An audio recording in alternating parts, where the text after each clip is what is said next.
নমস্কার, কলিস কিচেনে সবাইকে আরও একবার স্বাগত জানাচ্ছি। আজ আমি বানাচ্ছি কাঁচা মুগ ডাল দিয়ে পরোটা। এটা খুবই হেলদি পরোটা, বাচ্চা থেকে বড় সবই খেতে পারে। এর জন্য এখানে এক বাটি মুগ ডাল সারা রাত্র ভিজিয়ে রেখে সামান্য লবণ দিয়ে আমি সিদ্ধ করে নিয়েছি। এখানে নিয়েছি একটা পেঁয়াজ কুচানো, সামান্য ধনেপাতা আর 2টা কাঁচা লঙ্কা আমি কুচি কুচি করে কেটে নিয়েছি। একটা পাত্রে 2 কাপ আটা, 1 কাপ ময়দা নিয়েছি আমি 2:1 রেশিওতে।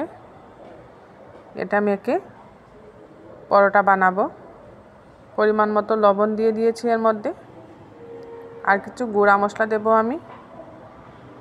সামান্য হলুদের গুঁড়া দিলাম, সামান্য জিরের গুঁড়া, সামান্য ধনে গুঁড়া আর খুব সামান্য লঙ্কার গুঁড়া। এইসব গুঁড়া মশলা দিয়ে আমি এটাকে ভালোভাবে মেখে নেব। মাখার আগে দিয়ে দিচ্ছি 2 থেকে 3 চামচের মতো রিফাইন্ড অয়েল।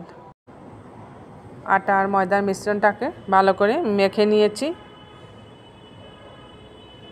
এবার উপর থেকে একটু তেল লাগিয়ে মিশ্রণটাকে এইভাবে উপর থেকে একটু তেল লাগিয়ে রাখবো, যাতে করে উপর দিকটা শক্ত হয়ে না যায়। 10 মিনিটের মতো আমি রেস্টে রাখবো মিশ্রণটাকে। এইভাবে পরোটা মাখার মিশ্রণটা রেস্টে রাখলে পরোটা খুব সফট হয়। আমি ঢাকা দিয়ে 10 মিনিটের মতো রেস্টে রেখে দিচ্ছি।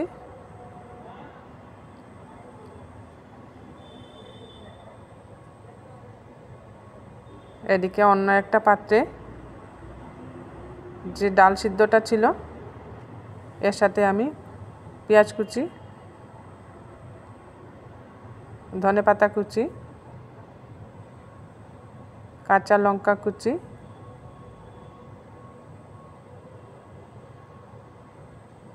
সব দিয়ে ভালো করে মেখে নিয়েছি। কিন্তু এর মধ্যে আমি লবণ দেই নাই। লবণ দিলে মাখা থেকে জল ছাড়বে, পরোটা বানাতে অসুবিধা হবে। যখন পরোটা বানাবো তখন আমি লবণটা মিশাবো। এই মিশ্রণটার মধ্যে এখন আমি লবণ মিশিয়ে নিচ্ছি। লবণ দিয়ে ভালো করে মিক্সড করে নিতে হবে।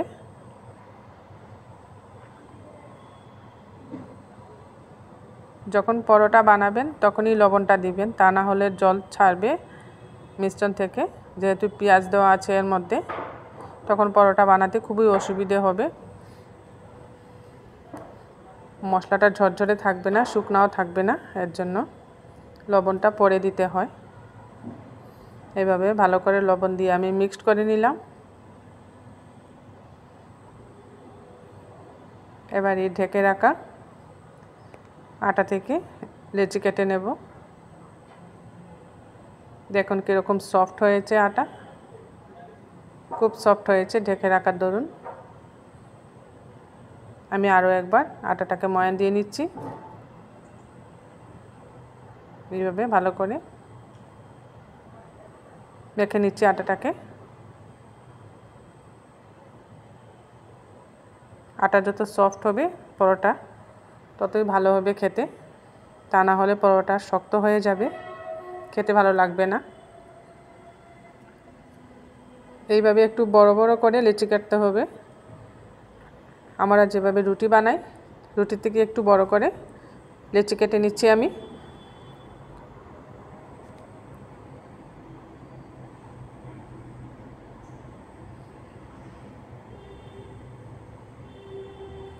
আমার এই আটা দিয়ে 4টা পরোটা বানানো যাবে।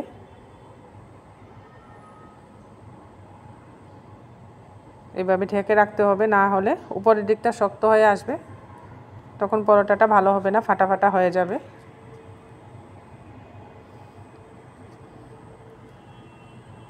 রুটি পিঁড়ির মধ্যে আমি একটু আটা লাগিয়ে দিলাম।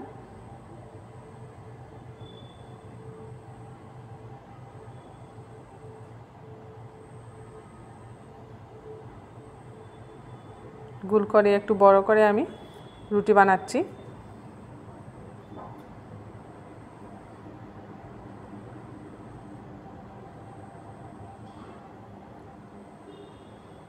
এইভাবে বারবার ঘুরিয়ে ঘুরিয়ে বড় একটা রুটি বানিয়ে নিতে হবে।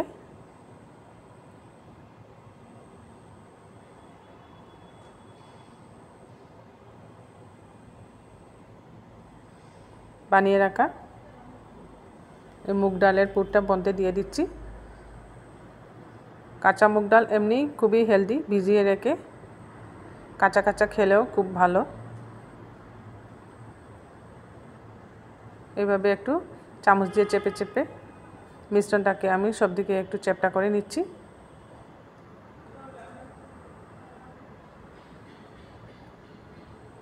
আবার রুটিটার চতুর্দিকে আমি জল লাগিয়ে নিচ্ছি।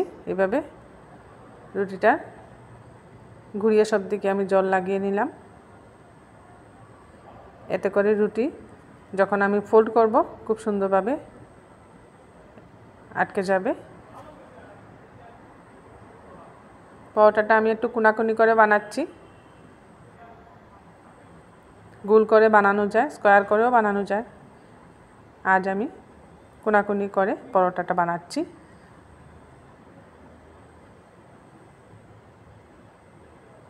হালকা হাতে চাপ দিয়ে পরোটাটা বেলতে হবে, তা না হলে ভিতর থেকে মশলাগুলা বেরিয়ে আসবে।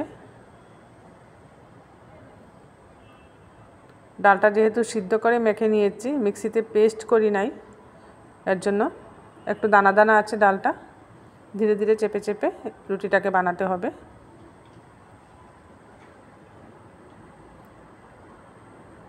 লক্ষ্য রাখতে হবে যাতে পরোটা থেকে ডালটা ফেটে বেরিয়ে না আসে। গ্যাস জ্বালিয়ে একটা তাওয়া বসিয়ে দিয়েছি গ্যাসে। পরোটা দিয়ে দিলাম।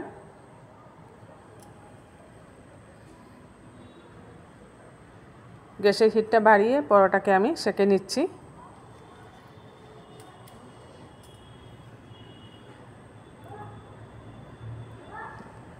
এইভাবে কিছুক্ষণ এক সাইডে সেঁকার পর এইভাবে একদিকটা আমি কিছুক্ষণ সময় নিয়ে ভালোভাবে সেঁকে নিচ্ছি।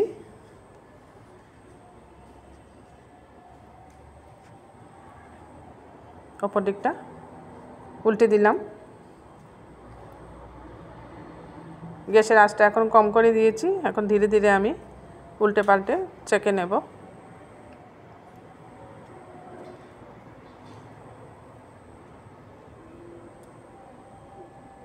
উপর থেকে সামান্য তেল দিয়ে দিচ্ছি। এই পরোটা ভাজতে বেশি তেলের দরকার নেই, কম তেলে ভাজলে খুবই ভালো হয়।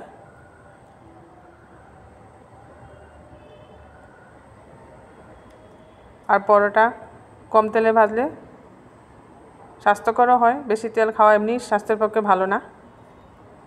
আমি যতটুকু সম্ভব চেষ্টা করি কম তেলে ভাজার জন্য। যদি 1 চামচ তেল দিয়ে এপিট ওপিট করে সুন্দর করে ভেজে নিচ্ছি।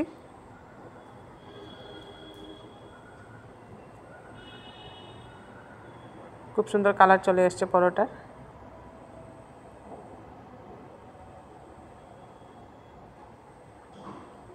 পরোটা সবসময় এরকম কড়া করে ভাজতে হয়।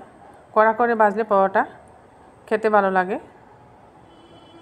এইভাবে লাল লাল করে পরোটা ভাজলে খেতে ভালো লাগে গরম গরম। এদিকটাও খুব সুন্দর হয়েছে কালার।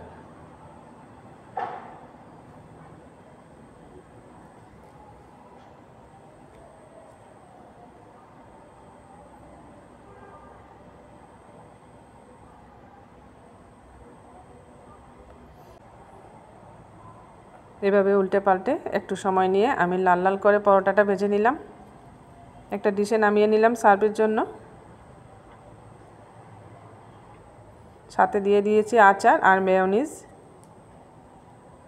যেহেতু এটার ভিতরে পুর রয়েছে, সাথে এর জন্য আর কোনো সবজি প্রয়োজন নেই। মেয়োনিজ, আচার এগুলো দিয়ে খেতে ভালো লাগে যে কোনো পরোটা। আমার এই রেসিপিটা ভালো লাগলে আপনারা বানিয়ে খাবেন।